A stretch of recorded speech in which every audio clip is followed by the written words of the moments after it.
Hello, hello, hello, dear friends and family.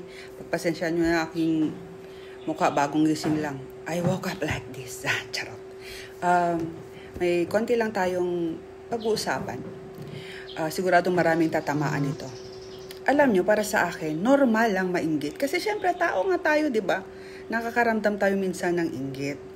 Pero sana, ilugar natin sa tama.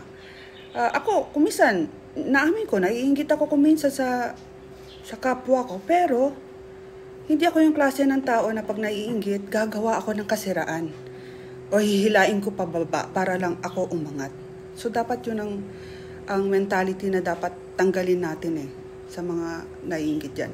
Instead, gumawa tayo ng bagay para mapantayan natin yung level nila, di ba? At nang sa gayon, at least, parang pumantay na talaga tayo. Ala, Jo!